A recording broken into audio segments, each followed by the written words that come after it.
Assalamualaikum warahmatullahi wabarakatuh. Apa kabarnya anak-anakku sekalian? Semoga hari ini kita semua sehat-sehat ya. Anak-anak, hari ini kita akan belajar pelajaran kelas 5, tema 1, subtema 3, lingkungan dan manfaatnya, pelajaran 4. Nah, anak-anak, sebelum pelajaran kita mulai, kita berdoa dulu ya, agar apa yang kita pelajari hari ini bisa bermanfaat. Doa dimulai. Selesai.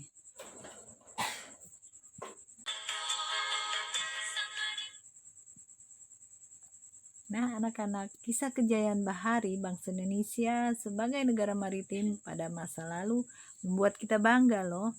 Akankah masa-masa tersebut dapat terulang lagi sekarang dan ke depan? Nah, anak-anak coba perhatikan. Ini adalah sebuah kapal pinisi. Kapal pinisi berasal dari Sulawesi Selatan. Kapal pinisi, kapal penjelajah dunia. Nah, anak-anak coba sekarang perhatikan wacana ini, kemudian kalian baca ya. Sebentar nanti kita akan menentukan ide pokok masing-masing tiap paragraf.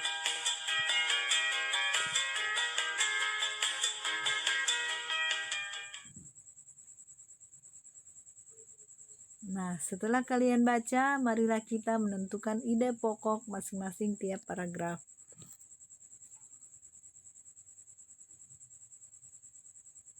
Ide pokok paragraf pertama yaitu kapal pinisi adalah sebuah kapal layar kebanggaan masyarakat Sulawesi Selatan. Ide pokok paragraf kedua yaitu pinisi ini diambil dari nama seseorang yang bernama Pinisi. Kemudian ide pokok paragraf ketiga yaitu kapal pinisi adalah kapal istimewa. Ide pokok paragraf keempat yaitu upacara atau ritual yang dilakukan dalam membuat kapal pinisi. Kemudian ide pokok paragraf kelima adalah peluncuran kapal pinisi dilakukan pada saat air laut pasang dan matahari sedang naik.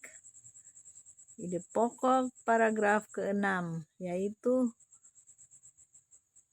walaupun terbuat dari kayu, kapal ini mampu bertahan dari terjangan ombak besar di laut lepas. Ide pokok paragraf ke-7,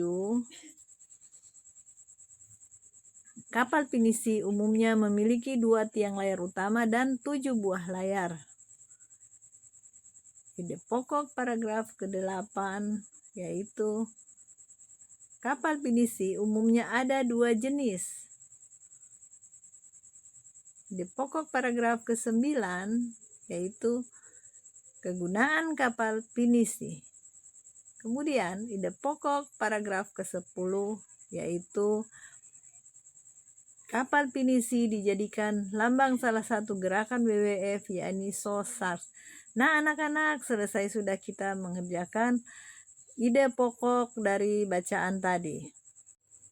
Anak-anak, kondisi geografis berupa kepulauan yang terdiri atas lebih dari 13.000 dan tersebar dari Sabang sampai Merauke mengakibatkan beragamnya budaya bangsa Indonesia. Masing-masing daerah atau pulau memiliki budayanya masing-masing yang berbeda dengan daerah atau pulau yang lain. Budaya antara suku bangsa satu dengan yang lain juga berbeda-beda, seperti bahasa, adat istiadat, tradisi, sistem kepercayaan, dan sebagainya.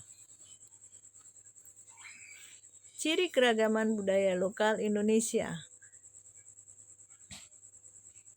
Yang pertama, keragaman suku bangsa. Yang kedua, keragaman bahasa. Ketiga, keragaman religi atau agama. Dan yang keempat, keragaman seni dan budaya. Keragaman suku bangsa yaitu suku bangsa di Indonesia diklasifikasikan menjadi 19 suku induk. Keragaman bahasa, Indonesia masuk ke dalam rumpun bahasa Austronesia yang terbagi lagi ke dalam sub rumpun dan wilayah-wilayah bahasa. Keragaman religi atau agama yaitu 6 agama yang diakui pemerintah RI yaitu Islam, Katolik, Kristen, Hindu, Buddha, dan Konghucu.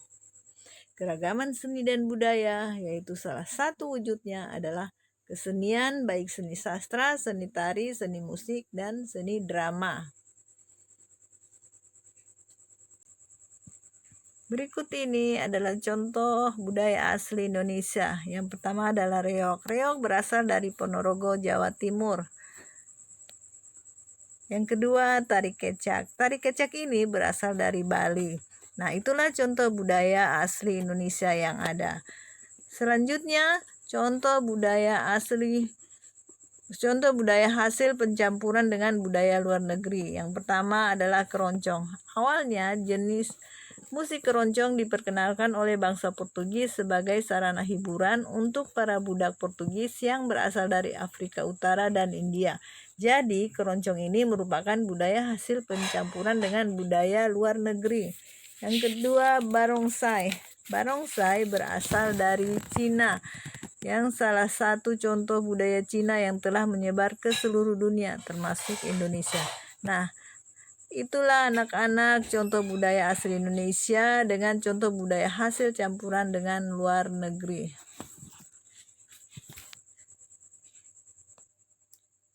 Nah, anak-anak sekarang perhatikan peta jalur penerbangan antar pulau di Indonesia.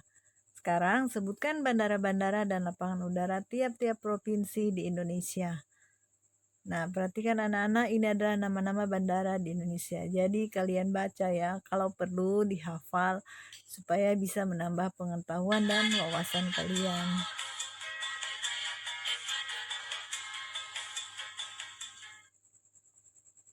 Nah, ini adalah peta jalur pelayaran antar pulau di Indonesia. Sekarang sebutkan nama-nama pelabuhan di tiap-tiap provinsi di Indonesia. Nah, ini adalah nama-nama pelabuhan di Indonesia. Jadi kalian baca ya, kalau perlu dihafal supaya bisa menambah wawasan kalian.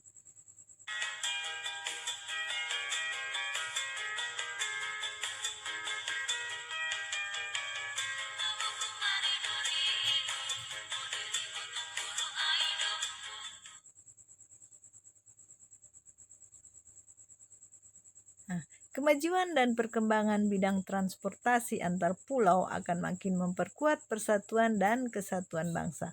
Hal ini sesuai dengan nilai-nilai yang terkandung dalam sila-sila Pancasila.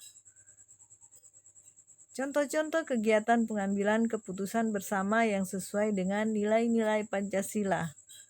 Nah, kita lihat di sini di sekolah, kegiatan pengambilan keputusan bersama yaitu pertama, pemilihan ketua kelas, penentuan waktu dan tempat ekstrakurikuler, rapat penentuan pengurus koperasi sekolah, dan lain-lain. Nah, seterusnya kalian baca ya, supaya kalian paham contoh-contoh kegiatan pengambilan keputusan bersama yang sesuai dengan nilai-nilai Pancasila. Ya, baiklah anak-anak. Pelajaran kita hari ini telah selesai. Semoga bisa bermanfaat bagi kita semua. Ibu ucapkan terima kasih bagi anak-anak yang sudah menonton video Ibu. Terima kasih. Salam sehat. Assalamualaikum warahmatullahi wabarakatuh.